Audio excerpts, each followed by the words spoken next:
Welcome to CEO Conversations, the private practice podcast. I'm your host, Brandy Mabra. This is your one-stop shop to learn the business side of your practice on a deeper level. On this show, we empower you to own your CEO status to scale your practice for growth, sustainability, and profit. Listen in as we talk about how to market your practice to gain more visibility, hire, build, and engage your ride or die dream team, create streamlined operations, and make financial decisions as a CEO. It's time to show up as a confident leader to create a practice and life you love. Let's get started. Hello. Welcome to another episode of CEO Conversations, the private practice podcast.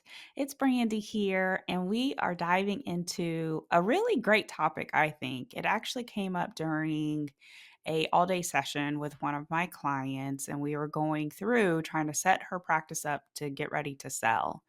And one of the comments that came up was that my team is understaffed. So the question that we're going to talk about today is your practice understaffed or is your team underskilled? Oftentimes in this space, I see very frequently where people hire unnecessarily because there's something that's missing. There have been practices that, like during the course of my career, where we've gone in to have to restructure. I'm looking at staffing models, there's people everywhere, financials are out of control, the money's coming in, overhead is high. And so when you start to step into it, you can see that what they were doing was they were trying to make up for some type of gap, but they kept too many people, right? And so this can happen very easily. And according to, like, if you feel that you're always having to make up for a skill set, or maybe your team isn't strong in a certain area, or you are in a place where you feel that you need, or that you need an additional skill set, one of the quickest go-to, especially as the revenue's coming in, you have more money to work with, is let me just go ahead and hire for this position. And I'm not saying that it's completely bad, because part of what we even talk about on this podcast, and part of what I talk with on a daily basis with our clients, is you always want to make sure that you're in your strengths, right? You, as a leader, want to make sure your team is in their strengths. However, when it comes to looking at, do we really need to hire? There's a couple of things that I want you to think about first. And one of the things that I'm continuously saying is, before you hire for any position in your practice, you have to have clarity. You have to stop, you have to pause. And it's very challenging, especially if you're in a busy practice, to take the time to actually get very clear on what do you need. Because sometimes the answer isn't that you need to hire. The answer is that maybe you need to train up that team member, or maybe you need to leverage another team member in order to fill the gap. So let's talk about truly, like, what does it mean to be understaffed? Understaffed means that there is too much work and nobody has the skill set to do it, or it would be that there's too much work for the team members that we have. People are working way too many hours, so people are going into overtime. You are paying additional expense because there's not enough people. It might be from a provider perspective where the schedules are full. You are busting out of the seams in your practice if you're in a building. Virtually, it doesn't matter. Like, if the schedules are full, if you can tell that people are stressed out, waking up early. Same thing I say in my messaging: the early mornings, the late nights, the weekends, that can happen to your team too, right? And so if those types of things are happening, you might be understaffed. And I'm going to say might, because that's why you have to stop and you have to take the time, and it's hard, especially once that practice is going, right? So I work with busy professionals. All of our owners are busy. And one of the hardest things for them to do is just to stop, to force their team to stop. But it's going to save you so much time, money, and energy. Those are the three things that we always want to pay attention to: time, money, energy, right? You don't want your team to spend too much time or to be unproductive. You don't want them to exert, unnecessary energy. and you don't want them to waste money by working unnecessary hours, right? And so the same thing for you as a CEO. You don't want to be unproductive as a CEO. You don't want to, have money that's just going out the door, right? And you don't want to put out unnecessary energy that you don't have to.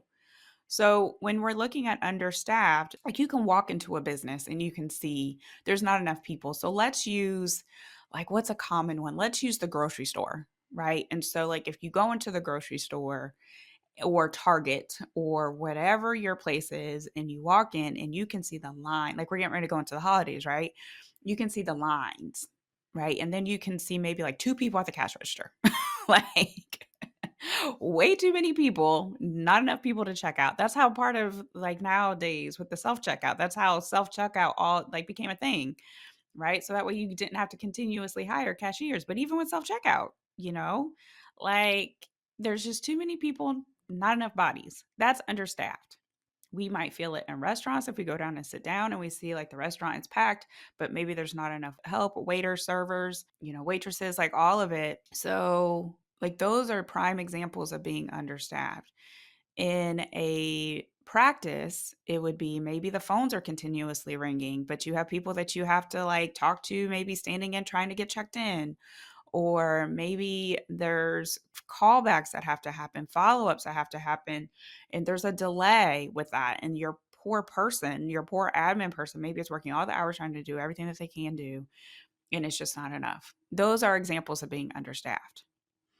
When we are talking about underskilled, it can definitely mimic being understaffed. And so this is why you actually have to stop and pay attention to the skill sets that your team has, the strengths that your team has.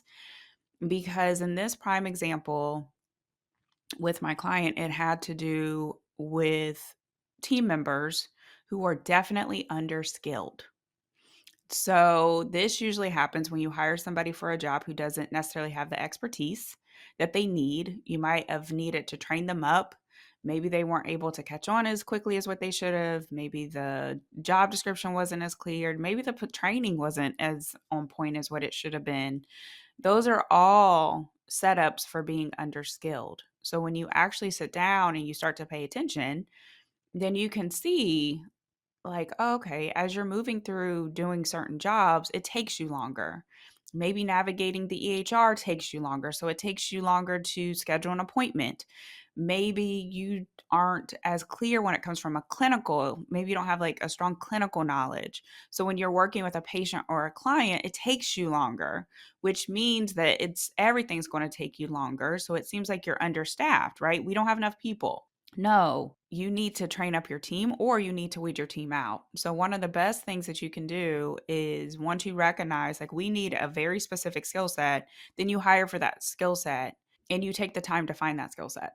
And if you do recognize the fact that you've hired someone who does not have the expertise that you need, then you need to prepare to go ahead and train up that person and make sure that the training that you are providing is on point, is going to teach them exactly what they need to know. It needs to be very strategic, it needs to be very intentional in order to get them up and going. So that way you're not wasting time, money, or energy once you bring them on board. So, a lot of times when we hire, especially as we're growing practices, we might not have the revenue to hire the expert that we need, right? The salary might be too much, or the hourly might be too much, or the amount of hours that we really need that person to work might be too much for the practice. What do you do? What do you do? You need to pay attention to, again, what are the skill sets that the position requires? What are the strengths that the position requires?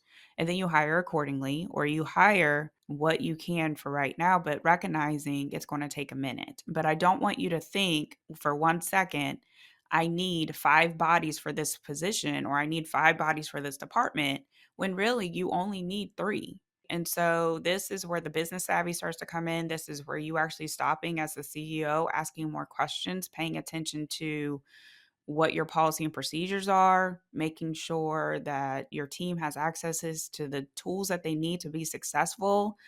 This is where you might be adding some additional education. Maybe you're providing additional CEUs, stipends for continuing education. Like, all those things are important to have as part of your business culture, but you might really need to have it, especially if your team is underskilled.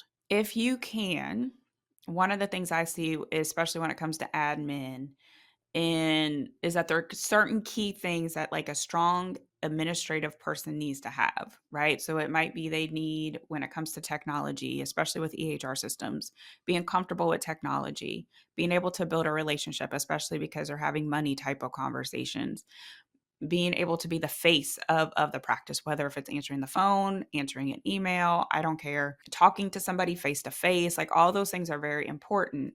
The other thing that I see is that a lot of times when it comes to healthcare, especially if you're taking insurances, then they have to understand insurance, right? So if you get a Blue Cross Blue Shield, or if you get a Humana, or if you get a Cigna or an Aetna or whatever, they need to have some type of savvy to understand insurance. So that way, if you see a claim might have been denied, for them to actually understand why the claim was denied. Your biller needs to have a certain expertise when it comes to billing.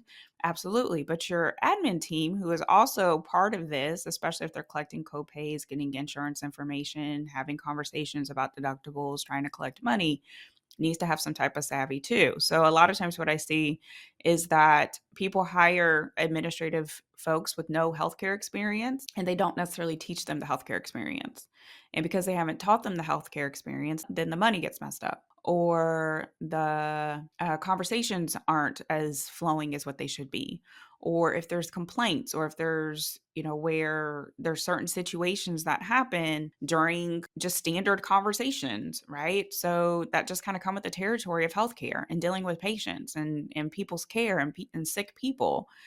They're not prepared for that. So it's really important for you to recognize what are the key things that each position requires. Remember, key skills and key strengths for each position. And then you make sure that person's set up. And there's sometimes where it just doesn't work out. So if the person is underskilled, you need to definitely make a quick decision to get rid of them. And I hate to be that way. But at the same time, if you are just wasting time, and they're not getting it, and they're not getting it, and you're spending so much time and energy and trying to make it work and fit a square peg into a round hole, how frustrating is that, right? I mean, I'm frustrated just talking about it. So you need to make sure that you are taking the time to know your practice. Know your practice. And when you hire, that's why we always hire with strategy and intention, and making sure we are doing the right hire. And if there's any hesitation for whether or not that hire is going to be a good fit, then we pause. We don't move forward, we pause. We might do a second interview. We might have someone else interview them. We might go back and check additional references. We are pausing. We are definitely paying attention to making sure that the hire that you are making is the right hire. So, what does this mean when we're talking about this? What are some things that you can do when it comes to this? One of the things I highly believe is that anytime you do bring in a team member, you have to nurture them, right? You have to make sure that they're set up for success. One of the biggest mistakes I see from leaders is that they think that they're bothering their team members if they meet with them, or if they have team meetings, or even gatherings. And every team is going to be different. That's why you involve your team as partners to see what exactly their love language is, or how they like to be rewarded, or how they like to be recognized, what their expectations are, how they like to be led, how they like to be communicated with. All of that is part of leadership. So you have to nurture your team. You also need to make sure you have a sound onboarding process, orientation process. It's not just like, oh, welcome to the practice, and they just dive into the work. You don't train them up. The first 2 weeks, you're untouchable. One of the things that we teach our clients is that when you have a new hire, they have a onboarding schedule. They have an onboarding experience. You are working with them for the first 90 days to make sure that they're good to go. If they are showing any signs, any red flags within those first 30 days, you're having conversations, direct conversations about it. If they're still having those red flags during the first 60 days, then you're getting ready to let them go. We're not about like, oh, I've hired this person 4 years ago and they're still with the practice and they're so frustrating. you know, no, no, that is not how you run a business. That's not fair to you. That's not fair to the person that you've hired, because they deserve to be part of a company where they can actually do a good job, right? Where they're set up for success. Sometimes businesses just aren't a good fit. It has nothing to do with anything from an evil standpoint or being mean. No, it's doing them a favor. There's people that I've let go in my career and I've done them a favor. right? Because they've been able to find a job that actually they liked or that they were good at compared to us always having conversations about this is missing or this is missing or this needs to be fixed. I mean, nobody wants to be in that kind of environment. That's not fair. That's not even fun, you know? And so it's important for you to recognize as a leader, what are you working with when it comes to your team? The good, the bad, and the ugly. Because each team has high performers, middle performers, and low performers. So your high performers are the performers that really set the benchmark, right? They're the ones that you sit down and you think about. They're like, oh, they always do a great job. It is so amazing. Like it's just so easy. You know, it's just so easy. Your middle performers are sometimes showing signs of being a high performer, but they still have to be managed up. You might have to have a couple different conversations with them. You might have to do some reminders, but they're not in the caliber of the low performer where you were talking to them probably at least once or twice a week.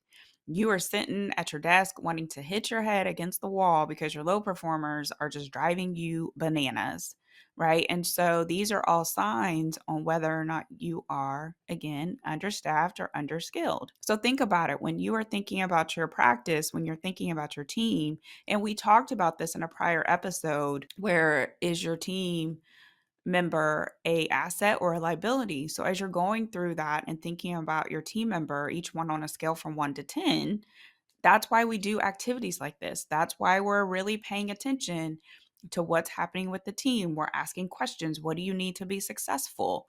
How can I partner with you? We're not avoiding hard conversations. We're having hard conversations because you don't want to make unnecessary financial decisions or spend unnecessary money if you don't have to. So it's important for you to have a really clear understanding of what's happening with your team. And one of the best ways you can do that is nurture them. Have a relationship with them, talk to them, communicate with them. There, I do not know this statistic, and I'm probably going to bring it back here on a podcast. And we probably might even need to have like a whole podcast dedicated to communication. But as a leader, communication is always evolving. And the best, like, I work with amazing communicators, just where you have to over communicate. A lot of even the messages that our clients as practitioners have to provide are hard conversations. You have hard conversations every day. And so it's really interesting to watch what happens when they need to have a hard conversation with their team member, or they need to actually fire their team member, or they need to write up their team member, or they need to just address an elephant in the room. It's like, oh goodness gracious, I don't know what to do. And that's normal. That is normal because even with me, with all the business experience that I have, all the leadership experience I have, sometimes there's blind spots. Sometimes there's fear that steps in. There's sometimes like, I'm not too sure how to navigate this situation. And it's just because it feels so personal and close to me compared to when I'm talking to a client. I'm like, oh, do this, and this. Like, bam, bam, bam, bam, bam. And so you have to make sure that you're recognizing that there's levels to this. But that's why having a close relationship, why having regular one on ones, why, again, having policy and procedures, things documented, having a job description, having a contract with your providers, having employee agreements is critical because that becomes more of the data. Remember, we always talk about there's the emotion that you feel, then there's the data that you have to put with it. So during those hard conversations, or just what I like to call not even hard conversations, sometimes they're just reset conversations.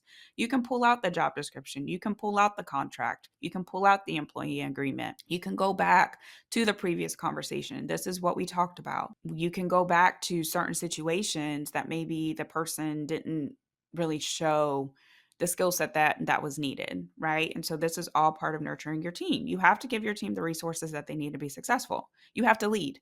You have to lead. And more of the successful businesses have more leaders than managers, right? Because you definitely want to set your team up to where they're naturally leading themselves, so that way you don't have to be in the day to day so much, right? When you were showing up, it's more or less because that's an escalated ask or an escalated situation that really needs your expertise or needs your guidance. Because remember, as the CEO, you're always the one who sets the tone. You set the tone for the mission and the vision and the purpose, and you let people know this is where the ship is going. This is where we're headed. This is the vision that we have. And so the skill sets that your team are bringing to the table is all part of that. It's all connected. It is all connected. So nurturing your team is one of the things we talked about, ranking your team. Again, on prior episodes, if you're wondering what does that mean, please go back to, is your team member a asset or a liability? That's one of the prior episodes, to go through that exercise on how to rank your team. But also get your team involved. So if you are recognizing, like, do we need to really hire some people? Ask your team. And I'm saying this lightly. Let me tell you, I'm saying this lightly because there's visions that come back into my mind of team meetings where I'm like, where I always say, let me back up a minute. I always say that there is two things, and really one thing, that a team you will never ever be able to satisfy, ever, I believe. And this might be more of like me projecting this on you, but I believe, just based on all the surveys, all the data, all of my experience that I've seen, one of the hardest things to satisfy any team member on is pay, salary. So if you are like having team members saying, I need to make more money, you know what? They are saying that everywhere. I need to make more money, And so all the surveys, I would get tier one, right? So tier three on surveys would be like, I hate it here. Like, this place is awful. Tier two's in the middle. And so a lot of the organizations I was hired to fix or to restructure were at tier three. And my part of my job was to get them to tier one. And so I would do that. I've had multiple tier one, practices. And so with tier one, it was always interesting. They loved everything about the practice, they loved everything about the business. And the number one thing that always required improvement was the pay. Always, always. So it's just, and even when we think about ourselves as people, what's one of the main things? Money. We always want to make more money. We always want to make more money. Why do we always want to make more money? Because the more money you make, the more money you spend. So you can definitely be in a cycle of, I need more money. And I'm telling you, your team members probably aren't going through, as entrepreneurs, all the money mindset and money conversations that we have with ourselves. And, let me work with my CPA and have strategic conversations about money and budget and all the things that we're supposed to do as CEOs. Hopefully, you have a good financial partner. They don't do that, right? So a lot of it is always going to come up. And there's sometimes where the money, yes, needs to be addressed. Pay needs to be addressed, because I do believe you want your people to be satisfied and know that they're being paid well. But there is sometimes where it's just like an unmeasurable bar. So I hope that maybe gives you some comfort. And that's why I always love the market. I love incentivizing team members when it comes to job performance through financial gain. I like to look at salary. What are they, if they were to go interview at a different place, what would that look like? But I just want to give you some freedom with that. The second thing is that a lot of times teams, because they are underskilled, will sit up and tell you we need more people, and you don't necessarily maybe need more people. So I've been set up in meetings thinking that we are truly understaffed. And then once I start to dive into it, I'm like, oh, wait a minute. Girl, you ain't sitting up or doing what you need to do because you don't understand it, and it's like they don't want to learn it sometimes. So they think like, oh, if I hire someone else and I won't have to do that part of my job. So you need to make sure that you're paying attention to all the details and having deeper conversations. And then for the folks who might be listening to this who have leadership teams, same thing with your leadership team, right? And then your leadership team needs to have conversations. So it's like you're checking all of the boxes just to make sure. Again, the goal is always to have a team member who has the right strengths for the position, the right skill set for the position, and is a good culture fit. Those are always your three things. I say that multiple times when it comes to your team members. So here's some questions if you want to have a team meeting, just to dive in a little bit deeper. And here's maybe some homework for you, especially because as we're getting closer to the end of the year, we are trying to set ourselves up for 2024, right? And going into the holidays and so it's really important for you to start to have some of these conversations to help you with action planning and to get ready for the new year. So here's some questions. How do you think the practice run? Just sit there and let them tell you what they think. If they don't say anything, be silent. It was interesting. We were having a conversation about sometimes like when you have team meetings and maybe your team doesn't necessarily say anything, how that can feel like, right? And it's like it's so awkward, that awkward silence. But if you engage your team, if you actually start to say, hey, listen, someone's going to say something, and then literally want to start calling you out, hey, so and so, what do you think? How do you think the practice runs? Just in order to get some feedback, because it's important, right? You need the feedback, and you also want to create a culture of feedback as well. So ask them, how do you think the practice runs? Another question that you can ask is, how do you think their job is going? This is a really powerful question because how you think their job is going and how they think their job can go, it can definitely be two sides of the spectrum. Let me tell you, good or bad. Sometimes you think a team member is doing amazing and they think they're doing awful. And then the flip side of that is where you are like, I could fire you today. And they think they're coming to you saying, hey, I need a raise. um, yeah, you just gotta love teams. But that's a second question. The third question is, what changes can be made to make their job easier? Right. So part of the work that we do as leaders is to, again, make sure that your team has the resources that they need to be successful. Make sure that they're set up for success. The fourth question is, what opportunities do you see to make the practice better? So those are four questions that you can definitely ask if you're trying to get a good gauge on what's happening within your team.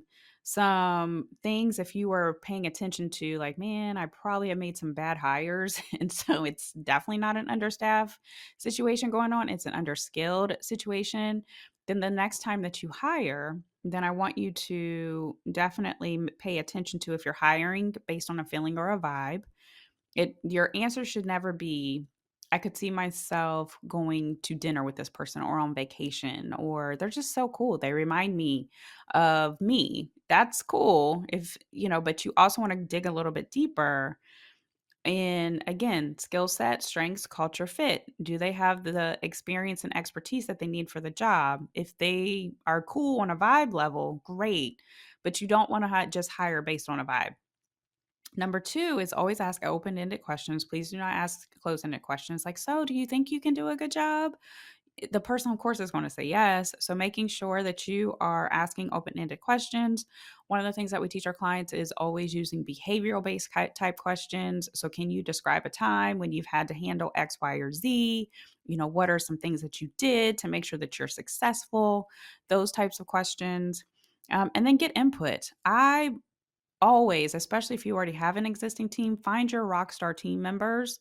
You're already your ride or dies, and ask them to help interview, right? Even if you have a colleague that you trust and you maybe are in the middle of trying to transition your team, get someone else's opinion, because two things are going to happen. Like when you do like peer interviews, they're going to answer those questions a different way. Potentially, they're gonna let down their guard because they probably maybe feel that those people who are interviewing them are more their peers and not necessarily have hiring decision capability, or power. And so you wanna make sure that you're really getting multiple opinions so that way you can make a sound decision. The other thing too is when you have a team chemistry is so important. You don't wanna mess that up. So making sure that you're setting yourself up for success with hiring is good. Not everybody needs to have an opinion. Let me tell you something. There are some times where you just, again, that's why I'm saying there might be a trusted colleague that you have that maybe you can pull in because your team isn't necessarily the best, or maybe you don't have the team of engaged folks. Like, I think sometimes this happens if you have multiple like contractors who are kind of in, kind of out. They're just kind of collecting a paycheck. They're maybe seeing some folks, but they don't really have the buy in.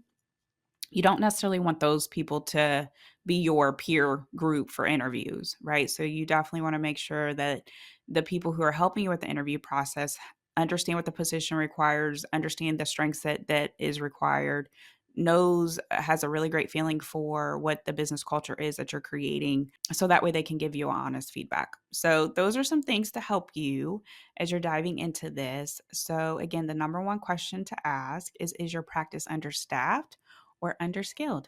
So that's for today's conversation, and I will see you guys next time. Enjoy. Thanks for listening today. I hope you enjoyed the episode and it empowers you as the CEO of your practice. If you enjoyed the podcast, please make sure you subscribe, share the message, and leave a review. If you want more information and support in growing and scaling your practice, click the link in the show notes to take advantage of our free resources or apply to work with me directly. Thanks again, and I'll see you next time.